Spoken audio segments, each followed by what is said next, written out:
बदलते वक्त के साथ हर चीज बदल जाती है। शायद इसलिए इंसान रिश्तों के ऐसे बंधन बनाता है जो जीवन भर उसका साथ दे। लेकिन कहीं ये रिश्ते ही बदल जाएं तो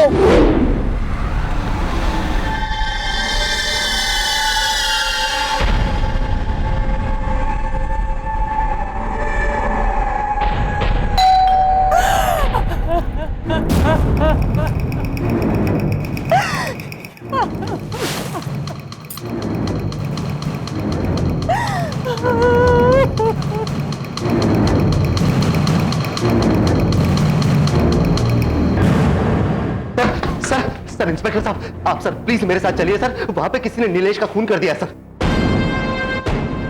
नीलेश कौन? सर मैं आपको सब कुछ बताता हूँ सर। चंद्रशेखर, इस घर को सील करो और फोरेंसिक वाले को फोन करो और एक एम्बुलेंस बुलवाओ। सर।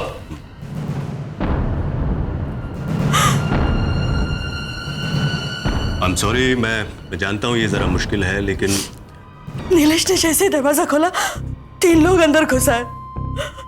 नीलेश को गालियां देने लगे।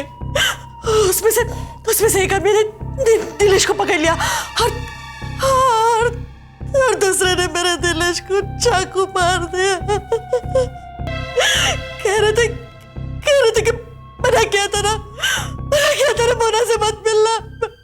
ये मोना कौन है? नहीं जानती।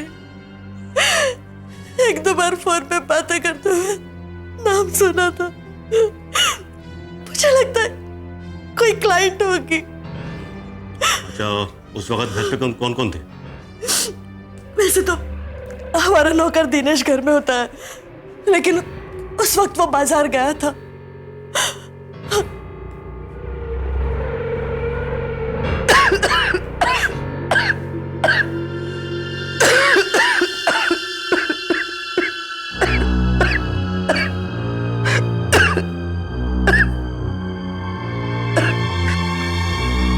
माजी, जब आप घर पर थी तो क्या हुआ था? आपने कुछ देखा कि नहीं? Excuse me inspector, I am sorry, मैं आपको बताना भूल गई कि ये मेरी मदर इन लॉ है। इन्हें पैरालिसिस हुआ है, ये बोल नहीं पाती। इन्हें कुछ पूछने का कोई मतलब नहीं। डॉक्टर जोशी इन्हीं की ट्रीटमेंट के लिए यहाँ आते हैं। डॉक्टर जोशी? जी सर, हुआ ऐसा कि मैं जब गाड़ी से उतर कर आया तो मुझे अंदर से नीलिमा भाभी के रोने की आवाज सुनाई दी। मैं तो घबरा गया सर। फिर अंदर आकर मैंने देखा तो नीचे जमीन पर नीलेश की लाश पड़ी हुई थी। क्या?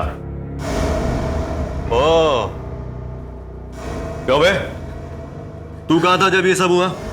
साहब, मैं तो मार्केट से आइसक्रीम लाने गया था। भैया जी ने खुद ही मंगवाई थी। डॉक्टर साहब के जाने के 2-3 मिनट बाद ही मैं आ गया हूं, लेकिन तब तक सब कुछ खत्म हो गया।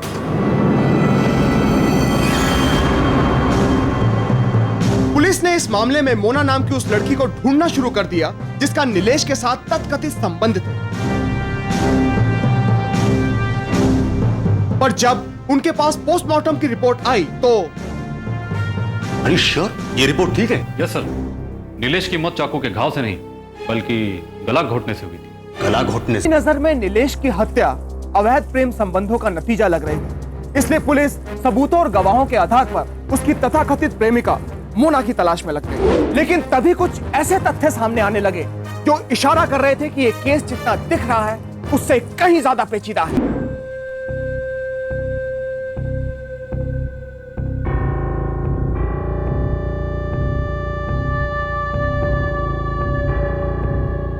आपको पूरा यकीन है कि उन्होंने किसी मोना का नाम नहीं लिया था? ये सवाल आप मुझसे कई बार कर चुके हैं और मैं इसका जवाब दे चुकी हूँ। लेकिन मैं तो देखिए, मैं एक लॉयर हूँ, अपने राइट्स जानती हूँ। सो प्लीज डोंट हैरेस मी। मुझे जो स्टेटमेंट देना था मैंने दे दिया, जो कुछ बताना था आपको बता दिया। ठीक है, हमें आपकी मदर इन लॉ से कुछ सवाल पूछने हैं।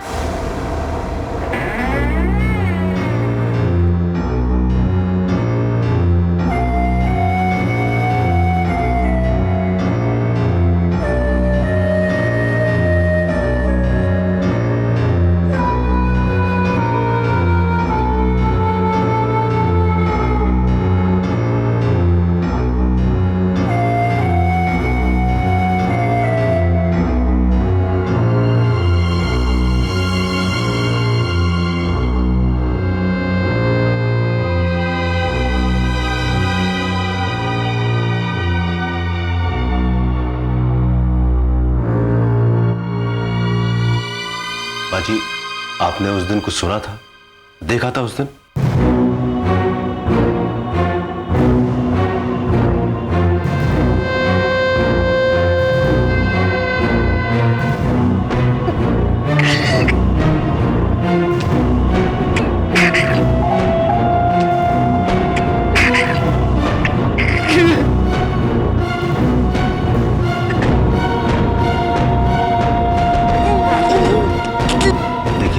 आपको परेशान नहीं करना चाहता, लेकिन अगर आप कुछ भी बता सकेंगी हमारे लिए तो।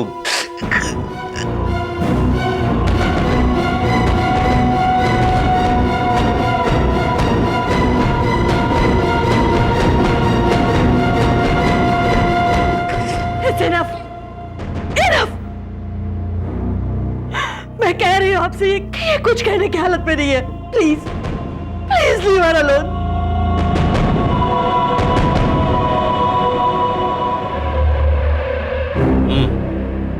अच्छा ये बता, डॉक्टर जोशी हफ्ते में कितनी बार घर आते थे? 2 बार, पर माँ जी की तबीयत खराब होती थी तो ज्यादा भी आना होता था। और डॉक्टर जोशी जब घर आते थे तो नीलिमा घर पर होती थी? जी वो तो होती थी। मतलब हफ्ते में 2-3 बार। अच्छा, नीलिमा और मिस्टर जोशी इनमें कैसी बनती थी? जी अच्छी थी। काफी नजदीक आ गए होंगे दोनों, है ना? जी देखो, तुम्हें नीलिमा से घबराने की कोई जरूरत नहीं। तुम हमें सच सच ये बता दो कि नीलिमा और डॉक्टर जोशी के बीच में क्या चल रहा है। बाकी हम तुम्हें कुछ नहीं होने देंगे। साहब मुझे कुछ नहीं पता साहब।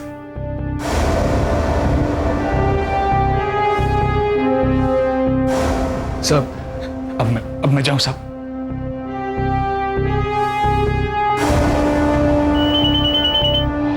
अरे हाँ, बड़ा मोबाइल शोबाइल लेकर घूमता है। इधर आ जी। इधर देखा, मोबाइल देखा।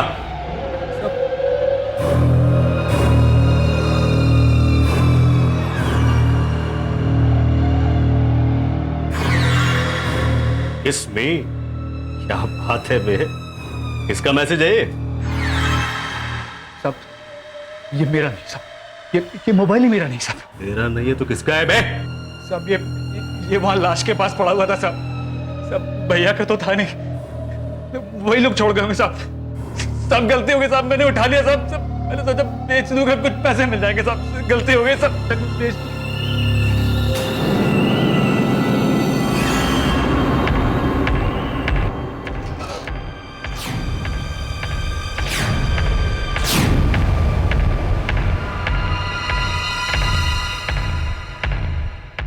तो इस सब से आप और मिस्टर जोशी काफी नजदीक आ गए होंगे ना? What kind of question is that? आपको मालूम है मैं ऐसे किसी सवाल का जवाब नहीं दूं। मैं आपके और मिस्टर जोशी के रिश्ते के बारे में पूछ रहा था मैडम। उनका इस केस के साथ कोई रिश्ता नहीं है। और आप जानते हैं, आप मुझसे इस तरह के सवाल नहीं पूछ सकते।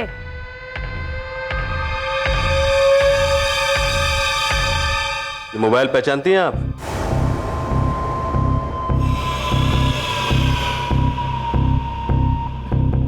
जी नहीं, मैं नहीं जानती ये किसका फोन है।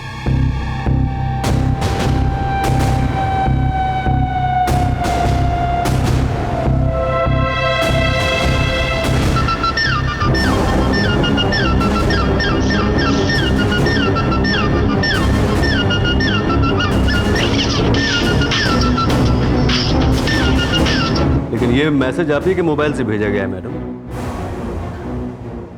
मैं नहीं जानती किसने भेजा। हो सकता है किसी ने मेरा मोबाइल यूज किया हो। लेकिन ऐसा मैसेज तो। That's all. इससे ज्यादा आपको बताने के लिए मेरे पास कुछ नहीं है, और आप मुझे फोर्स नहीं कर सकते। I know my rights.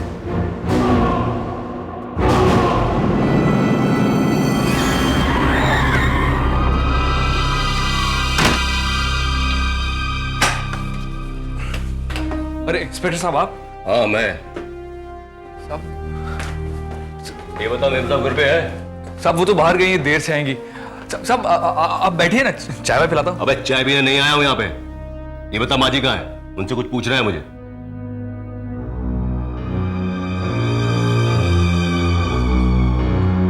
कैसी हैं आप माँ जी? आपसे कुछ सवाल पूछने हैं मुझे। आप सिर्फ हाँ या ना में जवाब दीजिए।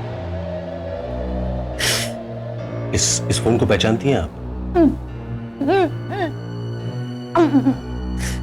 माँ जी कुछ तो बोलिए। देखिए हम आपके बेटे के हत्यारों को पकड़ने की कोशिश कर रहे हैं, लेकिन हमें आपकी मदद की जरूरत है माँ जी। आप प्लीज बताइए ये फोन किसका है?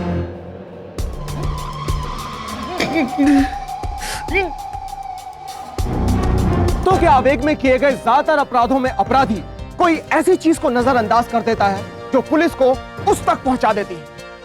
अपने तेज दिमाग और कानून की समझ से नीलिमा ने पुलिस को कई बार गुमराह किया तो कई बार परेशान, लेकिन वो इस बात को नजरअंदाज कर गई कि नीलेश की मां का एक उंगली उठाना उसके सारे राज खोल देगा।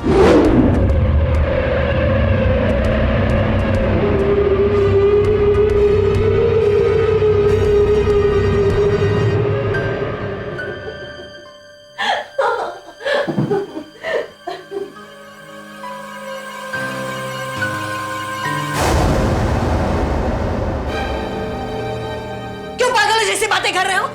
पागलों जैसी बात? मैं पागल हो जाऊंगा? मैं क्या जानता नहीं हूं कि तुम क्या कर रही हो उस लड़के के साथ मेरी पीठ पीछे? क्या कर रही हो? जाओ, मेरा मुंह मत खुलवा वरना। वरना क्या क्या करोगे? जाओ, मैं तुमसे बहस नहीं करना चाहता। जाओ अपने। क्या हुआ नीलिमा?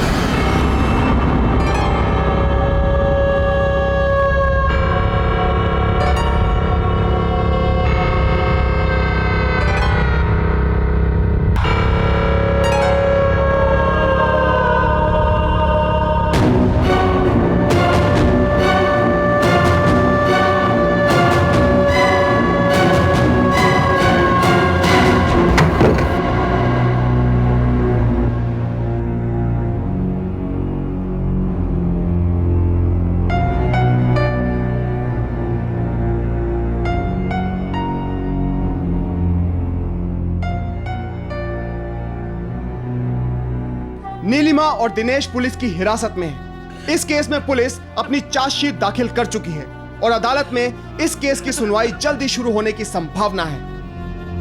इनका औरत का अनैतिक संबंध निकले, वो अनैतिक संबंध से उसको ये मर्द का अड़चन थी, उसको खत्म करने के लिए उसने ये प्लान बनाया। वासना की आग में अपने घर, अपने परिवार और अपने जीवन साथी को छोड़कर कूद जाना, यह इंसान के अंदर के खोखलेपन का नतीजा है।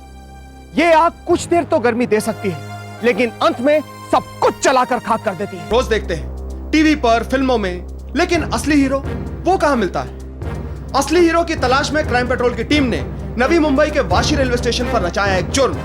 हमने ये जानने की कोशिश की कि लोगों की क्या प्रतिक्रिया है जब उनकी आंखों के सामने कोई जुर्म घटता है। आइए देखते हैं क्या कोई हीरो हमें मिलता है जो देता है जुर्म को अपना मुंह तोड़ जवाब। 6 सितंबर 2005 दोपहर के 4 बजे का वक्त, जगह मुंबई शहर का वाशी रेलवे स्टेशन।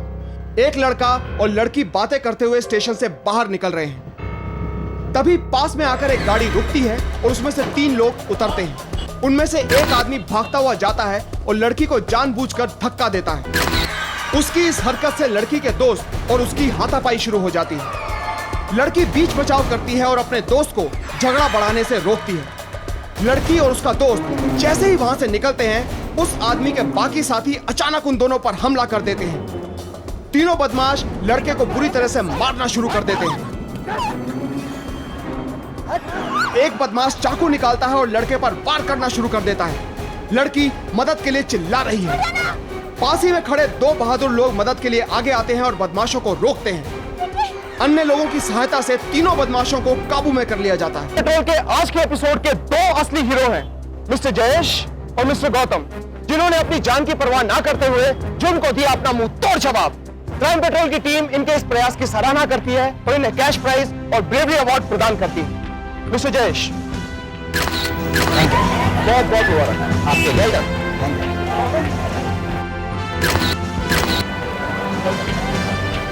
अच्छा जयेश, इधर आइए। हाँ, आप यहाँ रेलवे स्टेशन पर शायद कोई ट्रेन पकड़ने आए होंगे, तो आपने क्या देखा और आपके मन में क्या आया कि आप? मेरे मन में आया कि अगर एक आदमी मतलब 4 आदमी एक आदमी को मार रहे हैं तो उसकी तो जान जा सकती है, इसके लिए बचाने के लिए आगे हो गया मैं।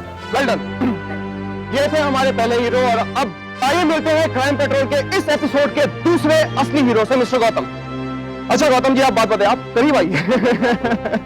आप हमें बात बताइए कि मतलब इस जुर्म को रोकने में आपका क्या योगदान? सर मैं इधर आया था स्टेशन पे, तो मेरे को लगा कि कोई लड़की उधर से आ रही है और वो लड़की को खींच रहा है। तो लड़की खींचने के बाद एक लड़के ने उसको मारा। मारने के बाद 2-4 आदमी लोग आ के उसको मारने लगा, तो मेरे को रहा नहीं गया, तो मारने गया तो मैं भाग के गया, वो आदमी को पकड़ के उसने मेरे को शुरा दिखाया। शुरा दिखाने के बाद मैं उसको दूसरा आदमी को पकड़ा वापस पकड़ने के बाद तो पुलिस आ गई और लेके चली गई। तो मेरे को लगता है क्राइम जिधर मेरी माँ बहन सब बाहर निकलती है, तो उनका प्रोजेक्शन मैं जैसा देता हूँ सब आम आदमी देना चाहिए। जुर्म को मुंह तोड़ जवाब देने के लिए हम शुरू करने जा रहे हैं पूरे भारत में क्राइम पेट्रोल दरबार। जी हाँ, जिसमें शामिल होकर आप हमें बता सकते हैं कि कितना महफूज है आपका शहर। How safe is your city.